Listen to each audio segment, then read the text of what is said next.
நண்பர்களே, இன்னைக்கு இந்த வீடியோவில் நீங்கள் பயன்படுத்தக்கூடிய ஆண்ட்ராய்டு மொபைலில் வாட்ஸ்அப்பை நீங்கள் பயன்படுத்துறீங்களா? அந்த வாட்ஸ்அப்பில் ஸ்டேட்டஸை நீங்கள் அதிகமாக பயன்படுத்துறீங்களா? அப்போனா கண்டிப்பாக இந்த வீடியோ உங்களுக்கான வீடியோ அப்படின்னு சொல்லலாம். ஸோ அதை பற்றி நீங்கள் தெரிஞ்சுக்கணும்னா வழக்கம் போல் வீடியோக்கு லைக் கொடுத்துக்கோங்க. தொடர்ச்சியாக நம்முடைய சேனலை சப்போர்ட் பண்ணுங்கள். இப்போ என்ன பண்ணலாம், அதை பற்றி நம்ம டீட்டெயிலாக தெரிஞ்சுக்கலாம் வாங்க.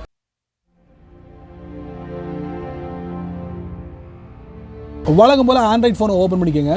ஓப்பன் பண்ணதுக்கப்புறம் வாட்ஸ்அப் முதல்ல அப்டேட்டை கொடுத்துக்கோங்க. அதுக்கப்புறம் வாட்ஸ்அப்பை ஓப்பன் பண்ணுங்க. இப்போ மேலே பார்க்கலாம், நீங்கள் சேட்ஸ், ஸ்டேட்டஸ், கால்ஸ் அப்படின்னு இருக்கும். ஸ்டேட்டஸ் போதைக்கு நம்ம உள்ள போவோம். ஸோ உங்களுக்கு நிறைய ஸ்டேட்டஸ் வந்திருக்கும். அதில் ஒரு சில ஸ்டேட்டஸ் உங்களுக்கு பிடிக்காமலும் போகலாம். அடிக்கடி இந்த மாதிரி பிடிக்காத ஸ்டேட்டஸை அப்டேட்டாக போடும் போது என்ன பண்ணலாம் தெரியுமா? உதாரணத்துக்கு ஒரு ஸ்டேட்டஸை நான் ஓப்பன் பண்ணுறேன். ஸோ இப்போ இந்த ஸ்டேட்டஸை நான் ஓப்பன் பண்ணிட்டேன். டாப் ரைட்டில் ஒரு 3 டாட் இருக்கா, அதை நீங்கள் டேப் பண்ணுங்க.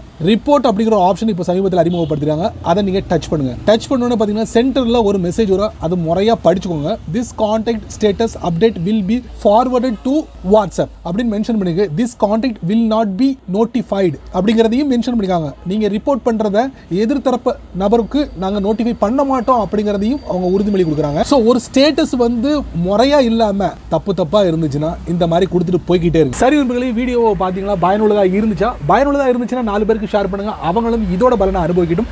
நீங்க நம்ம சேனலுக்கு புதுசாக இருந்தீங்கன்னா வழக்கம் போல வீடியோ கீழே சப்ஸ்கிரைப் பட்டன், பெல் ஐக்கான், பிடிச்சா லைக் பண்ணுங்க, பிடிக்கலன்னா அன்லைக் பண்ணுங்க.